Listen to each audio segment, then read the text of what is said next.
স্বামী ভূতেশানন্দ জীবনালেখ্য।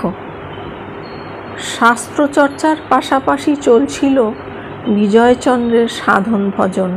মাঝে মাঝেই সারা রাত্রি মায়ের মন্দিরের বারান্দায় ধ্যানে কেটে যেত। মঠে তখন থাকার খুব অসুবিধা। ভিজিটার্স রুমে ঢালাও বিছানা হতো, সারি সারি মশারি টাঙানো হতো। অন্যরা দেখতেন বিজয়চন্দ্র মশারি খাটিয়েছেন, কিন্তু কেউই বেশ কিছুদিন খেয়াল করেননি যে তিনি ঘুমোন না।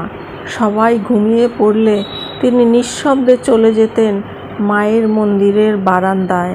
সারা রাত সেখানে জপ ধ্যান করে শেষ রাত্রে চুপিসারে এসে মশারির ভেতরে ঢুকতেন। দিনের বেলাতেও তিনি বিশ্রাম করতেন না, শাস্ত্রাদি পাঠ করতেন, শাস্ত্রাদি ক্লাসে যোগ দিতেন। সকালে ঠাকুরের পুজোর বাসন মাজতেন, ঠাকুর ভাণ্ডারে কাজ করতেন, বাজারের হিসাব রাখতেন। মহাপুরুষজির কাছে তিনি শুনেছিলেন, ঠাকুর যেমন স্বামীজিকে সমাধিমগ্ন হয়ে থাকতে দেননি, স্বামীজিও তেমনি চাননি তার গুরু ভাইয়েরা কেবলমাত্র ধ্যান ভজনেই নিমগ্ন থাকবেন।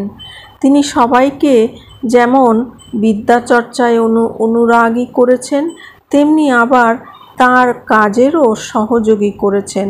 কথাগুলি বিজয়চন্দ্রের মঠ জীবনের সূচনাতেই শুধু নয়, পরবর্তী জীবনেও তাকে পরিচালিত করেছিল। এই সময় কাশীতে গিয়ে শাস্ত্রাদি পড়ার খুব ইচ্ছা মনে জাগে বিজয়চন্দ্রের।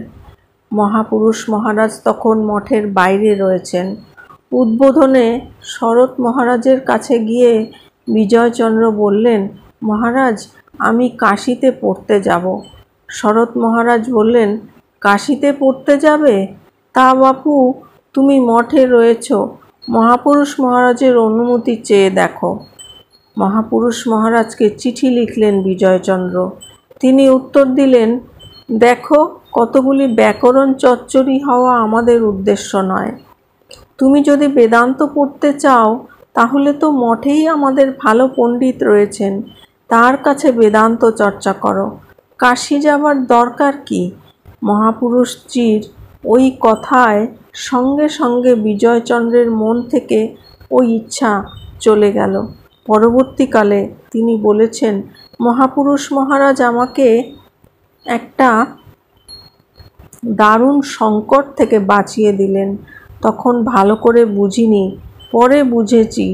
শাস্ত্র ব্যসন বলে একটা কথা আছে, সে জিনিস অন্যান্য আকর্ষণ থেকে কম নয়। মানুষকে শাস্ত্র অধ্যয়ন যেমন এগিয়ে দেয়, আবার শাস্ত্র ব্যসন তেমনি তাকে পেছনে টেনে রাখে, আধ্যাত্মিক জীবনের পরিপন্থী হয়ে দাঁড়ায়।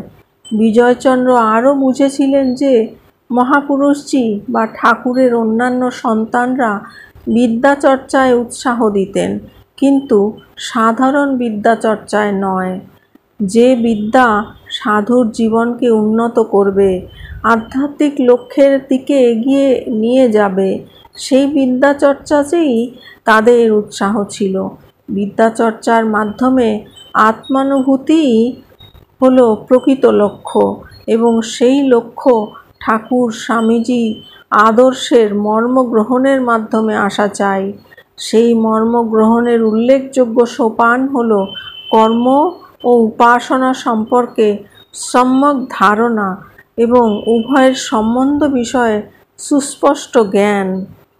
এরই উপর দাঁড়িয়ে আছে সঙ্ঘের সেবার আদর্শ তথা স্বামীজির আত্মনমোক্ষার্থম জগদ্ধিতায় চ আদর্শের মূল সৌধ। 1926 খ্রিস্টাব্দে এপ্রিলের প্রথম সপ্তাহে সঙ্ঘের প্রথম মহাসম্মেলনে শিবানন্দজি, শারদানন্দজি এবং অখণ্ডানন্দজি সেই আদর্শকে জ্বলন্ত ভাষায় সাধু ও ভক্তদের কাছে তুলে ধরলেন। বিজয়চন্দ্রের মনে তা গভীর রেখাপাত করল।